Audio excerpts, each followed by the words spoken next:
Welcome to decay kitchen. આજે આપણે પાપડ પૌવા બનાવવાના છીએ। આ નાસ્તો ખાવામાં ખૂબ જ ટેસ્ટી લાગે છે અને બનાવવામાં પણ એકદમ ફટાફટ બની જાય છે। એના માટે 250 ગ્રામ આપણે પૌવા બટેકાના જે પૌવા આવે જાડા એ લીધા છે। એને મેં ચાળણીમાં ચાળી લીધા છે। હવે આપણે તેને એક પેનમાં ડ્રાય રોસ્ટ કરી લેવાના છે। પૌવાને એકદમ સ્લો ફ્લેમ પર શેકવાના છે। જ્યાં સુધી પૌવા એકદમ કડક ના થઈ જાય ત્યાં સુધી આપણે તેને શેકી લેવાના છે।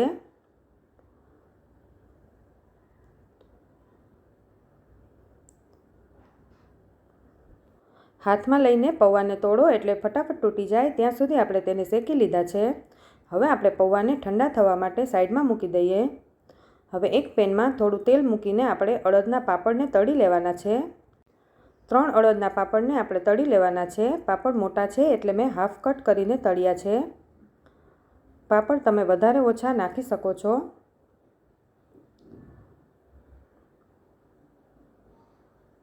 એવી રીતે આપણે બધા પાપડ તળી લીધા છે।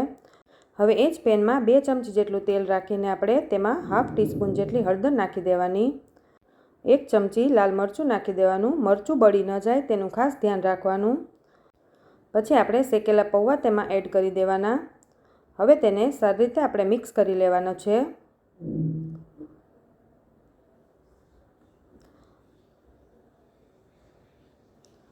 સારી રીતે મિક્સ થઈ જાય પછી આપણે તેમાં મીઠું સ્વાદ પ્રમાણે એડ કરી દઈએ।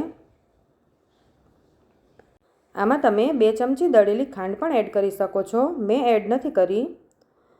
બધું બરાબર મિક્સ થઈ જાય પછી આપણે પાપડનો ભૂકો કરીને તેમાં નાખી દેવાનું છે। હવે ગેસની ફ્લેમ બંધ કરી દીધી છે।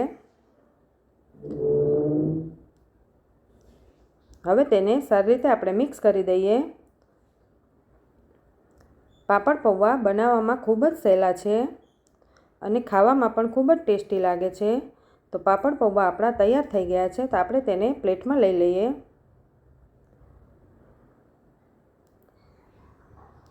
તો તૈયાર છે આપણા પાપડ પૌવાનો ચેવડો। તમે એકવાર ઘરે જરૂરથી ટ્રાય કરજો। જો તમને મારો વિડીયો ગમ્યો હોય તો લાઇક, શેર અને સબસ્ક્રાઈબ કરવાનું ના ભૂલતા। Thank you for watching.